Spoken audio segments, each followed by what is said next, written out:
In yesterday's lecture, we considered the shapes and functions of medieval urban centres as they became larger and more numerous after around 1000. Such centres, market towns to capital cities, attracted immigrants and invited individuals and groups to settle. In areas of recent conquest, they confronted the challenges of settlement among indigenous populations. Cities were diverse in several ways, with men and women, locals and recent immigrants, visitors and seasonal guests, lay people and clerics, Christians and non-Christians, the rich and the poor. Townspeople of differing rank and wealth were interconnected through their labor in workshops, as servants and wet nurses in homes, and when delivering professional services such as notaries and physicians, and if of a religious profession, then as providers of commemorative prayer. Town life was organized through membership in groups: the family, the occupational group, the guild, the arte, zunft, métier, and for the purpose of worship, the parish. Like-minded folk also created voluntary associations for sociability and for a richer religious life, those who could afford it, confraternities of prayer by the living, for the dead. Most migration was that of rural folk into urban centres and small town dwellers into larger ones. The making of policies about the settlement of newcomers was not always actually in the hands of the officials of the towns and the cities that they joined. Dynastic kingdoms in this period were becoming more ambitious and capable in their administrations, more explicit in their policies, including those regarding foreigners. A good example is the settlement of Jews from Normandy in England following the Norman conquest of 1066 by the Duke of Normandy, who then became King William I. The aim of this settlement was to provide services to the crown. Initially, the exchange of the coins arriving in England from the disparate parts of William's domains, the minting and reminting of royal coinage, and later provision of credit too. So small communities of Jews became a feature of all county towns from Huntingdon to Hereford, where they worked closely with sheriffs, the royal officials in charge. Jewish lives were highly regulated by royal statutes, and their business dealings were scrutinized by royal officials through the Exchequer of the Jews, which is the Department of State created in the 1190s. And when throughout the 13th century royal legislation bore heavily down and restricted the business by and with Jews, they moved to smaller towns to seek opportunities, small towns like Ludlow and Aberystwyth. We will return to a closer analysis of the lives of Jews as strangers in medieval cities, local strangers, in the fourth and last Wiles lecture on Saturday. The kings of England continued to affect the composition of diversity in English cities, as they did, for example, when they decided to expel the Jews in 1290. So that also affected the diversity. Now forced to find other providers of financial services, they developed intricate relations with Italian bankers who already had commercial interests in English wool. By 1303, rights and duties of foreign merchants were codified by Edward I's Carta Mercatoria. Cities needed occasional reassurance, though, that these royal protégés were not as fully enfranchised as they were. So in 1293, the Provençal merchants of London had to swear that they understood that they were not of the freedom of the city, that is, were not its citizens. In 1297, a group of foreign merchants also took an oath and declared that they are absolutely aware of the custom that they should not stay more than 40 days in the city.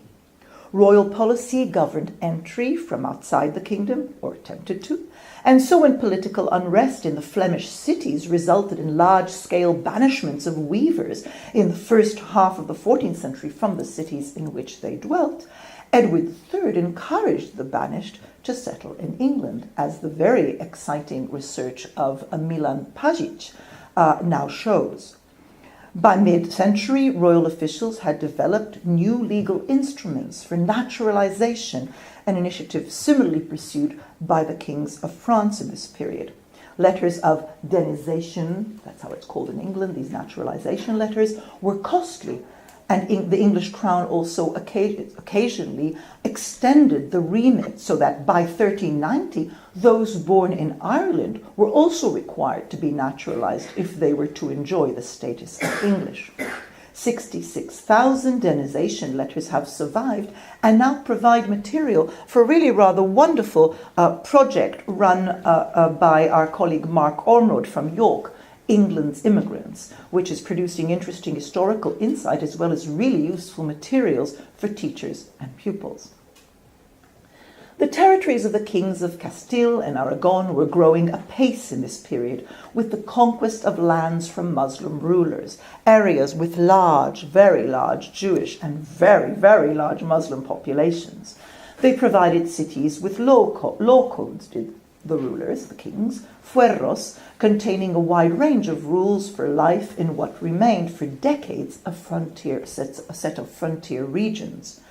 Adding to the ethnic and religious mix of their domains, kings also invited foreign workers by royal edict.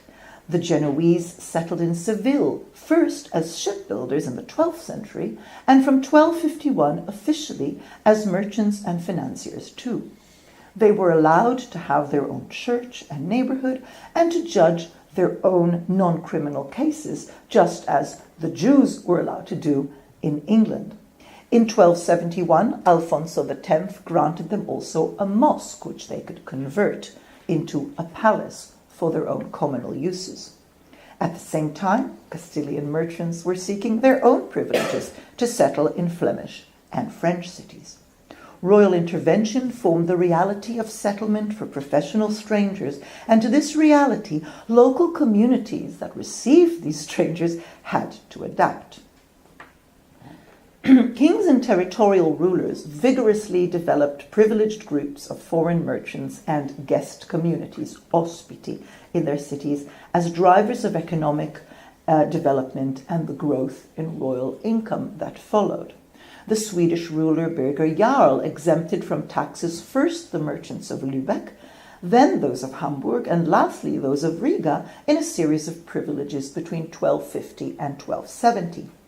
Polish royal privileges offered attractive terms to migrants from German-speaking lands and to small numbers of incomers from Italian cities, from the Midi, and even from Iberia. The terms were laid down in royal legislation, which each king confirmed upon his accession. After the Mongol invasion of 1241, when Bela IV, king of Hungary, sought to rebuild his settlements on the Danube, one was the royal residence at Buda. It was offered the urban laws of Magdeburg as a template for government. A German mercantile elite dominated the city council of 10 Germans and 2 Hungarians. The important role of the city judge was to be held by a man of full German descent. Deutscher Art sei von allem Geschlecht, that is a German from all the sides that produced him. Buda grew into a bilingual city with Low German and Hungarian, and its commercial and social activities were organized along ethnic lines, with separate guilds for Germans and Hungarians. Buda's statutes became the model for other towns in a fast-growing network of Hungarian urbanization, towns like Sopron and Pozsony Pressburg. These arrangements endured for about 200 years until the mid-15th century, always closely scrutinized by royal officials. And I want to just tell you that I'm able to speak to you about these interesting issues that arise from the urbanization of Hungary, thanks to the simply fantastic work of this wonderful scholar, Katalin Schende, a colleague of Gabor Klanitzai from Central European University, one of the most intelligent urban historians around. Such involvement of dynastic rulers in the local settlement of foreigners continued to extend further east in Europe. When the erstwhile Kievan territory of Ruthenia, that green bit, became a duchy of the Kingdom of Poland in 1356, its towns were already extremely diverse. Lviv-Lemberg, for example, had a staple for mercibus de Tartaria, Tartar exotic goods from the east, which were handled and traded by Armenians, Jews, Muslims, and indigenous Ruthenians. With the amalgamation of this duchy to Poland, German migrants from Polish towns and from further west arrived and began to run the city. Lviv-Lemberg became officially Catholic now, having been Russian Orthodox, and it lived by the Magdeburg law in German. Armenians and Jews had privileges for protection and freedom of worship, as they did in other parts of the Polish kingdom, with their customary habits of having advocates, bishops, and priests and churches. That is how the provisions for Armenians and Jews were described. Between rulers and urban communities existed on occasion other layers of authority, between kings and cities, for example, and these determined how the royal decrees and directives would in fact be interpreted and enforced. In areas of recent conquest and little peace, like Ireland, like Wales, the power of such lords was especially strong. An active lord like William Marshall in Kilkenny rebuilt fortifications and promoted trade. His seneschal of Leinster, Geoffrey Fitzrobert, granted the town a charter in 1207-11 with privileges and exemptions from tolls. Here was the basis now for mercantile growth, led by Kilkenny's merchants, who were allowed to form into a guild, just like other towns in England and in the Low Countries had done for some decades. In Wales, in the aftermath of Edward I's conquest between 1277 and 83, the Crown created well-fortified boroughs, just as it had done in Ireland, and it provided laws to govern life in them. Wales was divided into lordships, held by English magnates who shouldered the burden of defence. They enjoyed relative freedom of action and used it to invigorate the economy through urban growth. One such lord, Lord Grey of Ruthin, that's Kilkenny, I missed that. That's the little town of Ruthin in northeast Wales. At the heart of his lordship, he nurtured the town of Ruthin, like there, with a wide range of crafts and manufacture, baking, butchery, tanning, brewing. The town's court rolls from the early 14th century have allowed Matthew Stevens to discover a great deal, actually, about life in this little community. People with identifiable Welsh names were on the whole about a third poorer than their English neighbours. You can see remains from the little castle there. But they were represented at all areas of town life, except, of course, at the very highest echelons of the administration that served Lord Grey. There were partnerships and hence relationships between English and Welsh. There was no strict spatial necessary separation, but people did tend to gravitate and live near those of similar origins. So in Ruthin, 36 Welsh burgesses active in, say, 1324, a year that's very well documented, 20 of these 36 had modest properties on a street called Welsh Street, usually fractions of burgage plots cut down, so sort of sublets, as it were. But of Ruthin's 35 English burgesses of that year, only 4 held property on that Welsh street, and those who did, on the whole, held large, full burgage plots, which they may possibly have actually sublet to Welsh residents. Intermingling was not what royal laws had in mind, but it was the state of affairs allowed by the officials of the local territorial lord, and it resulted in mixed urban living. Diversity was deeply ingrained in areas of conquest and settlement, and it is of a type that challenges our own habitual associations between diversity and groups of religious or ethnic minorities. For in Wales, in Ireland, in the Baltic, Livonia, and in parts of Iberia where Christian rulers were replacing Muslim ones throughout our period, majority populations were in fact treated as foreign in their city. In some aspects of commerce, they were excluded, and in many of politics and civic sociability. The city council of Riga, in Livonia, a region ruled by the Teutonic Order from 1260 on, consisted of German merchants, who also dominated manufacture and commerce through the guild system. And as Gustav Strangres' research has shown, the indigenous livs, who usually worked as beer and fish porters, could not aspire to guild membership, to representation on the council, or to any role in the management of their city. The German mercantile caste, in turn, was sustained through continuing immigration of merchants from further north and west, and from its insertion into the Hanseatic sphere of trading cities. This sphere created by the Hanseatic network of alliances, was integrated into a league after the Treaty of Stralsund of 1370, and it brings us to another form of diversity, that is, the presence of foreigners in cities that are from cities bound through various forms of pacts to the local one. The Hanseatic League was a daily reality for communities around the North and Baltic seas and inland up the rivers that led into these seas. This meant that, say, a merchant of Riga could stay indefinitely in Danzig, Gdansk, while a Genoese merchant could only stay in that city for a limited period of time, because it was not part of the Hansa network. Yet there was a distinction, even so, between the Hanseatic resident, treated as an inkola, as an inhabitant, rather, and between his status, albeit quite capaciously provided for, and that of a citizen of the city. An interesting example is the case of Hanseatic merchant John Kemp, son of the very famous mystic Marjorie Kemp of Lynn. And I know there are some people in this room who spend a lot of time thinking regularly about the literature surrounding Marjorie Kemp. John Kemp married a local woman in Gdansk and traded locally, in a business locally. Nonetheless, when his mother was widowed and he sought to visit her in Lynn in 1431, he had to obtain permission. It wasn't easy. He had to produce surety for the debts for which he himself was a guarantor in the city of Gdansk. And this here resulting document that has recently been found is the document that provides and gathers all the assurances for this Hanseatic merchant to go and visit his widowed mother for a little while. It, as you can imagine, created delight in the circles of Middle English literature.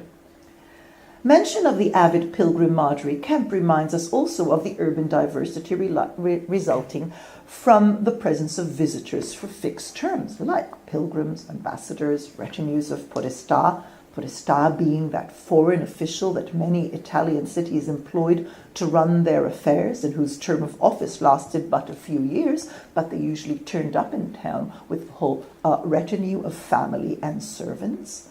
Cities like Canterbury, Rome, Siena, Wilsnack, or Santiago de Compostela all attracted a constant flow of pilgrims, visitors, who stimulated the local economy with their demands for accommodation, food, sometimes medical, always pastoral care. Such sojourners required credit arrangements too. In Siena, which is perched on the major pilgrimage route from the north down to Rome and further to the Holy Land, the Via Francigena, which you see there in a nice black line. In Siena, the hospital of Santa Maria della Scala accepted deposits and arranged credit for pilgrims at the final destination often it's the Holy Land or Rome, so they take money from them in Siena and they arrange for them to have credit at the other end of their journey. They even made arrangements that in case these pilgrims die en route, their wealth would be restituted to heirs, a sophisticated type of service. And of course, there were also students, another type of passer-through in cities for a while.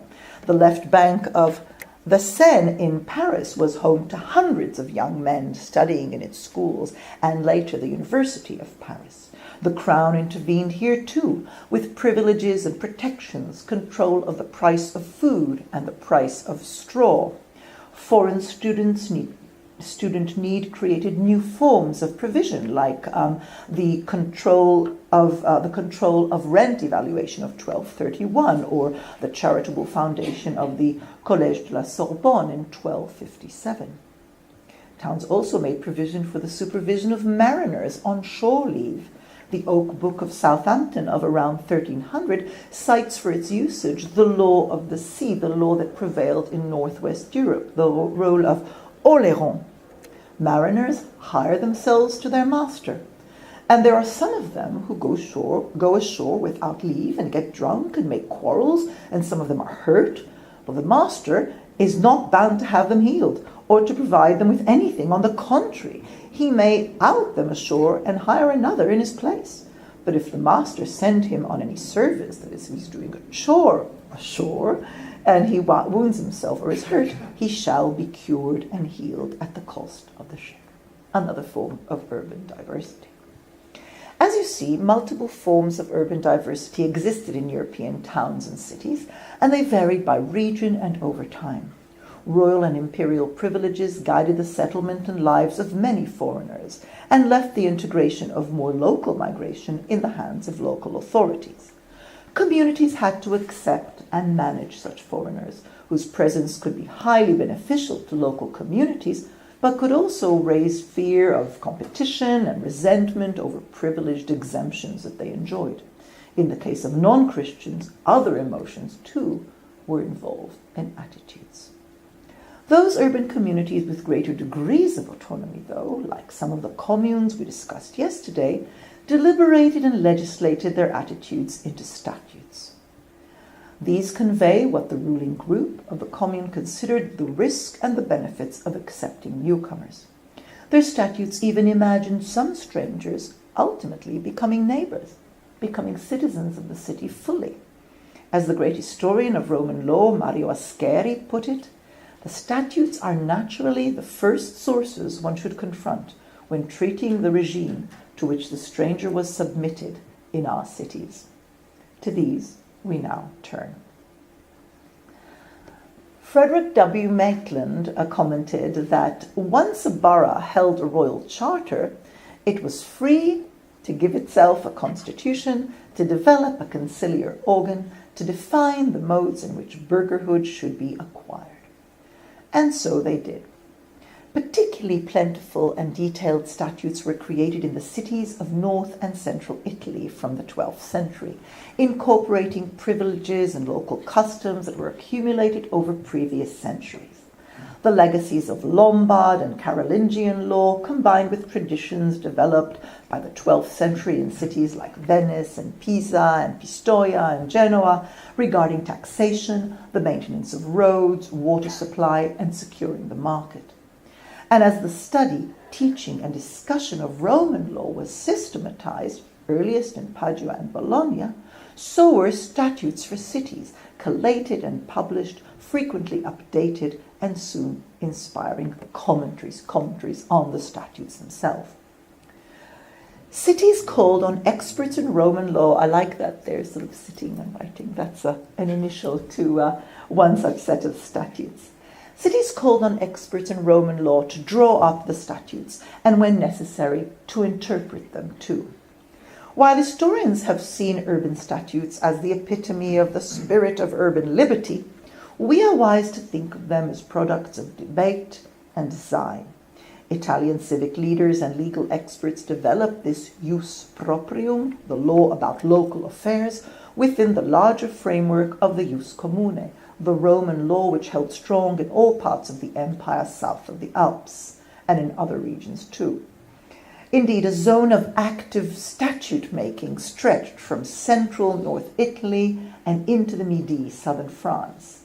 Several rural communities in these regions also produced statutes for the management of property and the environment. Over time, statute makers increasingly turned to experts for technical knowledge when required, to people who knew about water supply or about layout of roads or forms of taxation. Books of statutes were kept in town halls and were often copied for the personal use of civic officials. In Ferrara in 1173, the statutes were carved onto marble as an inscription on the cathedral's south facade. In the heat of political turmoil, a public reading of the statutes was deemed salutary. A Ghibelline chronicler of the town of Piacenza recorded that when a new statute about the election of the rectors of the people, representatives of the people, was read out, this caused commotion. Lecto et audito ipso capitulo magna divisio orta est in ipso populo. Once it was read and heard, this new chapter sort of moved people and caused division between them. The notary who copied the statutes of the commune of Porlezza on Lake Lugano in 1336 attested that he had them read publicly. The Statutes written above have been read by me, Parisio Betto, notary of Porlezza, at the order and command of Lord Giacomazzo Ferraro of Vigevano, the podestà of the said community of Porlezza, in the commune square. Public engagement with communal law soon required that it be provided in the vernacular, in the language that people actually spoke and often read. When the Commune of Siena decided in 1309 to have its statutes rewritten in the vernacular, in Volgari, for which service it actually paid a tidy sum to a notary and an illuminator, it claimed to have done so that poor people and other persons who do not know Latin grammar and others who wish to will be able to see and make a copy of them. At the same time, a whole array of archival provisions, recording of transactions, tax lists, and the related seals developed to underpin the urban project. Cities observed each other and adopted good practices that seemed to work for other towns. The communes of the Marche, of the region of the Marche, often copied the statutes of Ancona, the region's ancient port. The 1277 statutes of Ragusa Dubrovnik borrowed a great deal from the laws of Venice, its most important commercial partner, even while it formed part of the Kingdom of Hungary. And as we have seen, the kings of Poland and Bohemia and Hungary provided the laws of Magdeburg, the German laws, for their cities. Statutes were adopted locally and constantly improved and updated. Even once defined as autonomous entities, communes were characterized by frequent strife, which its statutes and rituals aimed to resolve and contain. There was competition between the elite families who ran the city, not least along the fault line which defined Italian politics for centuries, that is, loyalty to the Pope or to the Emperor, parties known as Ghibelline or Guelph. But even these categories were open to further subdivision, and when that happened, that ultimately led someone like Dante, for example, into exile from Florence. By the late 12th and 13th centuries, communes turned to outsiders, usually men with legal or military expertise, to govern their fractious communities. These were the podestà already mentioned, foreigners appointed to enforce local laws for a fixed period of time. Communes turned to foreigners for other services that required expertise and discretion. In its statutes of 1296, Spoleto required its chamber notary, its treasurer, to be a forensis, a foreigner. Some cities like Siena and Piacenza developed long-standing relationships with religious houses for the allocation of monks to act as overseers of the annual financial reckoning. This relationship is captured in the scenes used to decorate the famous Sienese bicerne, these annual reports, and they developed a local style of sort of binding them rather nicely with boards of wood and painting them, known as bicerne. And there's a whole museum of bicerne in Siena. So these annual reports, they began in 1258, but like this one here, you see there the brother on the right is the one who's helping sort out the annual accounts. But in general, cities across Europe were reluctant to allow those, even in minor orders, to become high officials and some to become citizens at all. Verona's 1327 statute excluded any cleric from holding office. If citizenship created a bond between citizens who made laws for their mutual benefit, clearly the clergy, who were controlled by a whole different set of laws and benefited from special exemptions, were a problematic case for citizenship. Towns regulated the entry and the stay of visitors, and for the purpose of control, it had gates. I'm going to just show you a picture we saw yesterday because it's so lovely. Gates and gatekeepers, of course. Gates were permeable to the good and stood fast against harm. Hence, they were often represented on city seals, the essence of security in the city.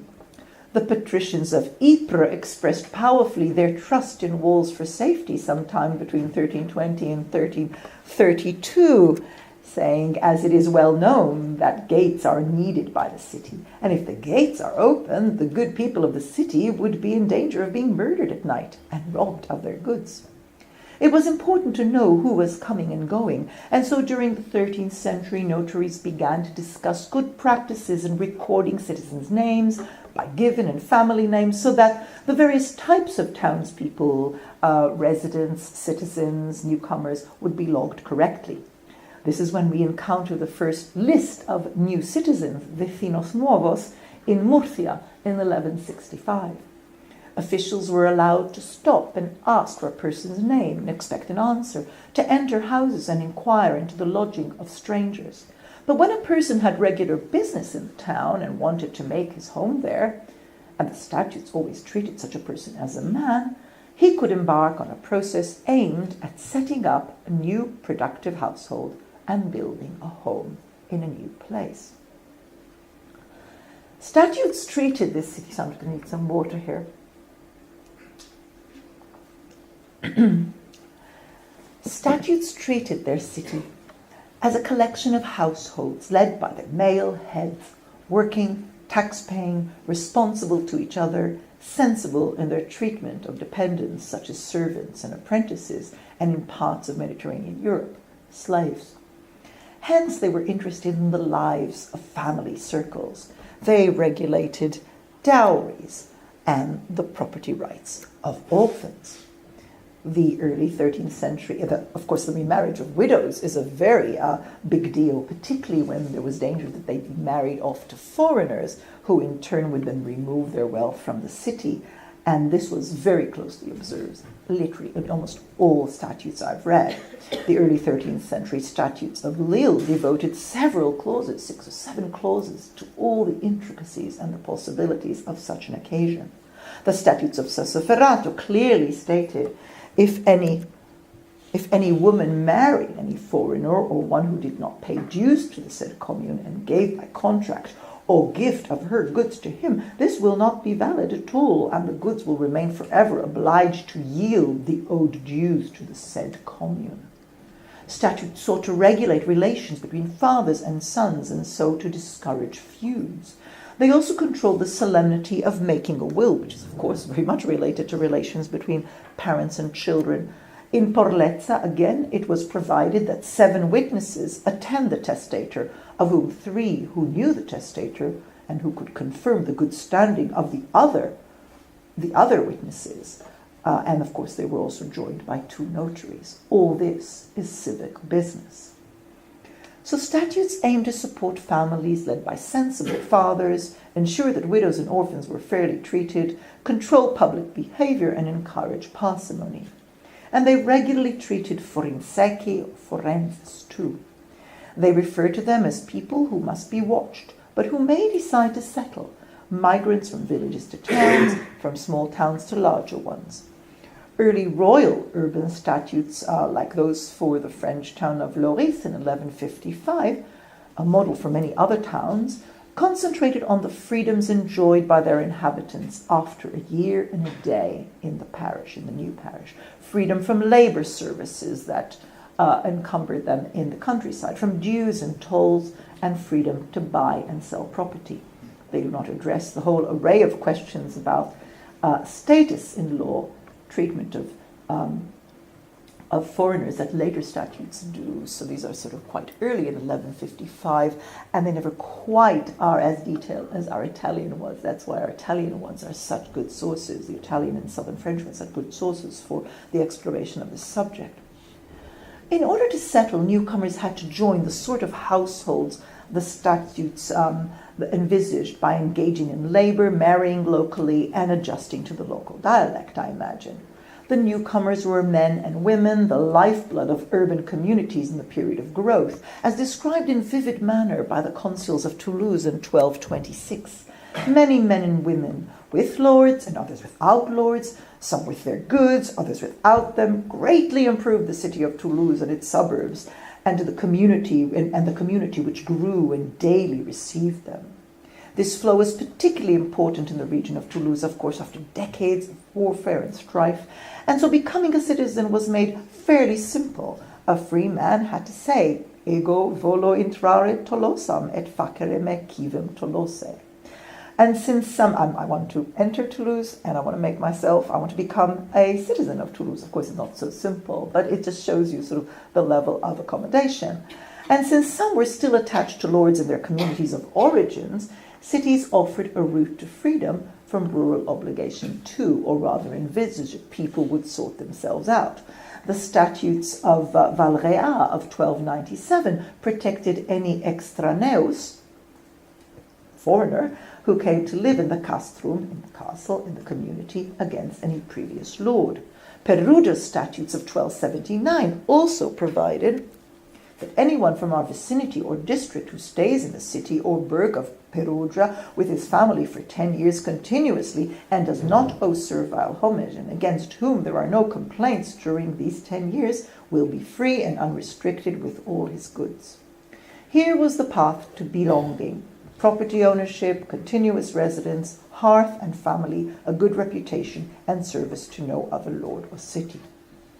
Everywhere there was movement into urban centres of those who could become inhabitants, if not all, who could become citizens. Where we can evaluate, and it's extremely rare and it's extremely difficult, we can talk about, say, in the city of Leon in 1165, around 25% were recent arrivals. In Polish cities of the early 14th century, maybe 15 to 20%.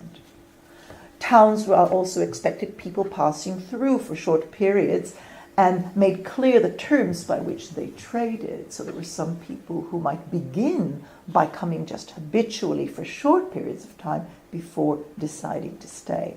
And so Camerino in the Marche required that those coming to sell salt do so on Saturdays and Wednesdays at the allocated stand, the starium, provided in St. Mary's Square, always using the local measures. Communities were eager to control what in England acquired a distinctive name, forestalling, that is, selling outside the market, the framework of the market, thus undercutting the prices that were requested by local traders, even foreign ones who paid dues for the privilege of taking part in the market. The Statutes of Dublin declared that no foreign merchant buy within the city grain, hides, or wool from a foreigner, but only from citizens, that is, in the market, through the market.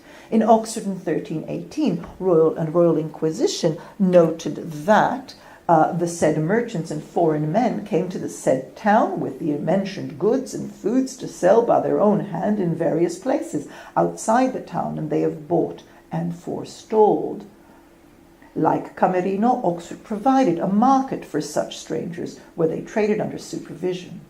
Unless the presence of such foreign traders drag locals into protracted law court cases, which might result in the punishment of banishment, which existed for infractions of the market in some cities, the Commune of San Gimignano sought to limit any damage that its citizens might incur by dealing with foreign traders. So in 1255, its statute said that it would be impossible to banish or to cause to be banished any person of our castle or town for any money or debt to any foreign person.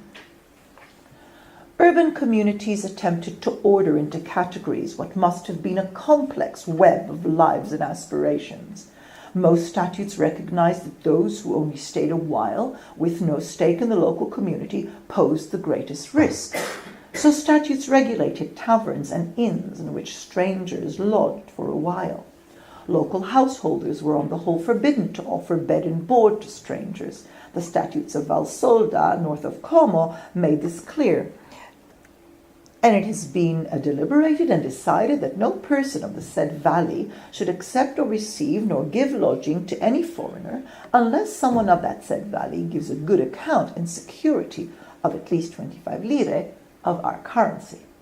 Innkeepers acted as gatekeepers of sorts, hence they had to be well-known locals.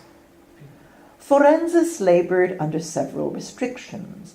Many cities forbade sale of property to them, like Buda in its statutes that were created by 1403.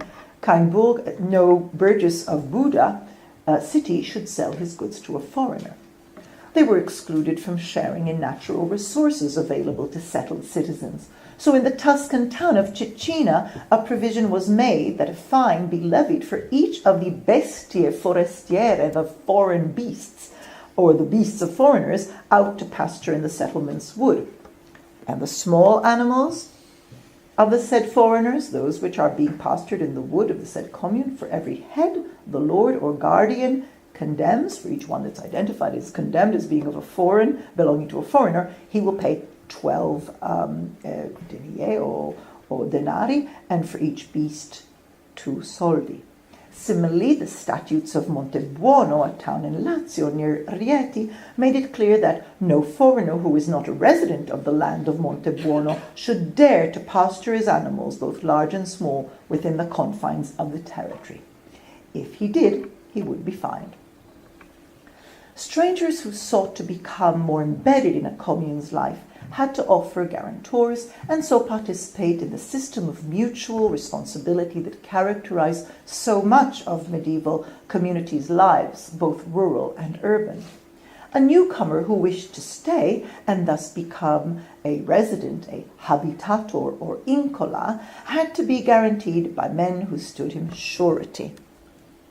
If any foreigner comes to live in the said land and its district within 25 days, he should give and must give guarantors £50 or more, otherwise he cannot live and stay in that land and its territory. In the frontier towns of Castile, keen to attract settlers, this is after all a frontier region, the attitude was much more lenient. Simply renting a dwelling made a man or a woman morador, moradora, inhabitant, one who was there to stay. In 1305, Venice adjusted its law to require now 15 years of residence before a merchant or an artisan could set up a shop, and 25 years before a more substantial import-export business might be established. In Camerino, 30 years of residence were required, ownership of a house worth at least 100 libras. Paying taxes was an important step on the road to acceptance. The tax register of Perugia of 1285 notes categories of payment. There are citizens, obvious. There are foreigners, inhabitants, taxpayers, and then there are those absentates who are absent, should be paying but aren't. Another route to citizenship was joining a craft guild. In Venice in 1284, the glassmakers, the cristallai, expected an oath and a payment, which it shared with the city. And if any foreigner comes and wants to work in this craft, he will be obliged to swear to the art and pay 5 soldi, of which a third goes to the Chamber of Justice, that is the city treasurer, and 2/3 to the craft guild. A local person entering the guild only paid 3 soldi. So the arte acted as a sort of gatekeeper for the scrutiny of entrance to the guild and thus to public life in Venice. Similar use of the guild for scrutiny of foreigners in the city developed in Florence, where the mercanzia, the union of the 5 absolutely top professional crafts like of wool and physicians and apothecaries and mercers and so on, in 1310 arbitrated between Florentine merchants, but was also requested to arbitrate between Florentine and foreign ones. Becoming less of a stranger and more of a trusted neighbor was seen as a process. Crucial to all its stages was the earning of trust. We've already seen on a number of occasions that surety had to be provided for those passing through, probably relatives or business partners or established immigrants from the same village of origin. Trust and reputation were fragile, and some occupations and life experiences rendered people unlikely ever to achieve a good name in the community. Men who had been banished from other cities as punishment for a crime rather than political exiles would have been rejected in most cities. The region of the Marche has left unusual detail about its provision for the reception of newcomers. Its towns and cities sought to attract those workers who transformed the raw materials of the fertile countryside into goods for sales. They sought in particular butchers, tanners, shoemakers. Ports like Fermo, Recanati, and Ancona early already had diverse populations, and soon the inland towns of the region also did. In 1085, the town of Fonte Avellana had a vicus Bulgarum quivocator sclavinorum, a street of Bulgars or Slavs. Notable Lombard groups of magistri di pietra, specialist stonemasons, lived in these towns, often groups of brothers that would continue to receive relatives over generations who migrated and settled, still maintaining their group identity, as the creation of their own confraternity in Recanati shows. In the Marche, building a home was concomitant with settling down, unlike those who repeatedly spent short periods as guests in public hostelries. In Camerino, a newcomer had to work for a month and show his use to the local community before building a home. Statutes regulated the size of the starter homes and the materials that are to be used in making it. In Monte Milone, an area of 3.5 by 3.5 meters square with a single room on one floor formed the starter home. If built in stone with plaster and cement, it could go up to 2.8 meters. Local materials such as shingles from the river or just existing stone from ruins about the place could be used. They were allowed to go and collect them. Those building in wood could cover their habitation with a paste of chaff mixed with sorghum stalks. And the distance between the houses was to be observed too, about a meter apart. New settlers were exempt from taxes for periods of varying length. In Recanati, they were free for up to 15 years, and upon arrival received some marshy land to dry and make fruitful if they could. In Tuscan Cecina, they were exempt for 2 years, except for the all-important salt tax. In Chioggia, one could only serve on the council or hold the office of chancellor after 20 years of habitation, while in Cecina, after 10 years and with a tax estimate of 8 soldi, an inhabitant could hold communal office, avere gli uffizi del comune. There was some leniency in fines for transgressions committed by newcomers, perhaps since they were considered to be less conversant with local custom. The 1279 Ragusa Dubrovnik statutes prohibited any foreigner or citizen, that is, extraneus sive civis, from carrying arms in the streets. The fine stood at 2 to 5 hyperpers, the local coin, and the loss of the weapons themselves. A foreigner was only fined 1 hyperper. Not surprisingly, some citizens complained on occasion that foreigners had it easier than the citizens themselves. Familiar, huh? But most frequently, non-citizens labored under restrictions, with asymmetrical fines when violence erupted between a citizen and a foreigner. The 1214 statutes of the commune of Cari near Genoa stated clearly that in all matters, foreigners, extranei, will pay double in fines. Alongside migrants from villages or towns, other groups were invited from further afield, drawn by privileges accorded by the commune. These were usually people who offered specialized services in medicine or in finance, the provision of credit. Ascoli Piceno in the Marche negotiated the foundation of its first bank with a consortium of 16 Tuscans, 2 Aretines, men of Arezzo, and 4 Jews of Rome. They were to provide loans at a set interest rate and also act as sole lenders to the commune when it needed big loans. The city freed them from taxes and exempted them from all other assessments, both in real and in personal property. And they promised to protect the bank from competition from foreigners coming in after them, as it were, who might want to offer a credit.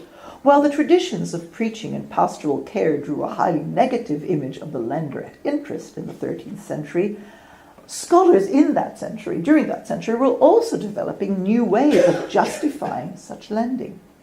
As Joel Kay's recent book, very interesting book, has shown, concepts from Roman law were being developed in order to allow fresh thinking about interest as a compensation for the loss of opportunity caused by the fact that you give your money as a loan rather than investing it in some fruitful way. Foreign lenders could thus be seen as specialists who contributed to the common good for periods at a time. By welcoming such strangers, cities were doing as we have seen rulers do all over Europe. Bankers and financiers, large-scale traders in luxury goods, and those with technical expertise formed part of the plans of autonomous cities to sustain their common good and their utilitas. In Friuli, after its entry into the Milanese sphere in 1273, a lively Lombard community developed. The city, perched at the crossroads leading across the Alps, also welcomed German immigrants, in particular expert workers and traders in iron. They developed a fondaco, a base, and among them were to be found also Jewish German immigrants. The statutes we've studied reflect those concerns community leaders considered as they thought of the effect of letting newcomers into their cities. They made it easy for some to settle if they worked, built a home, behaved well. Some might even aspire after decades to citizenship, like there. But towns and cities also contained groups not covered by the term forensecus, and often described as ospiti or aliens. These were people from further afield, with distinguishing skills, languages, networks, to which they adhered, or in the case of religion, could not ever lose. These would have been the people of Asti in Paris, as we've seen, Lombards in Manosque, Flemings in London, Jews in Ascoli. And they remained so for generations, distinguishable. Christians could aspire to the privileges of citizenship, but where the sources allow us to judge, as in, for example, England and Venice, some English towns and in Venice, they did not on the whole seek such citizenship in large numbers. The Flemish weavers in London or the Tuscan bankers in Avignon mostly felt safe enough to live as embedded yet distinct entities in their cities. But there was always the risk for those who continued to be distinguishable from their neighbors by accent or attire, by appearance or occupation. Generations-old communities like the Flemings of London were sufficiently recognizable to suffer the most appalling violence at the hands of the so-called peasants of the 1381 uprising. In mid-June, as you'll remember, Londoners combined with the men of Kent who had just arrived in the capital and crossed the River Thames to find and behead 40 of the local Flemings in their neighborhood. It was said they were identified, that these victims were identified by the way they pronounced the words bread and cheese. Similarly, when war broke out between the papacy in Avignon and Florence-Bologna in 1376, a witness described members of the long-established Florentine community being expelled like dogs, their property seized and sold off.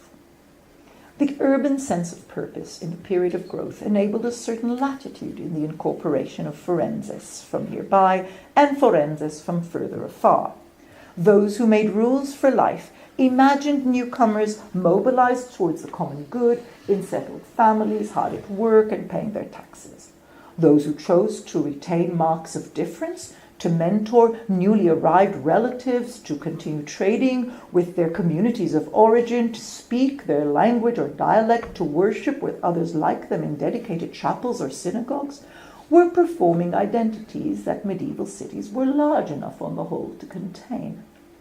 But as we shall see in the last lecture on Saturday, as security, wealth, and confidence in the city was diminished in the later part of our period, that latitude was eroded. The route from stranger to neighbor was no longer so readily open. Expulsion, discipline, and marking became the new common techniques of urban government. Thank you.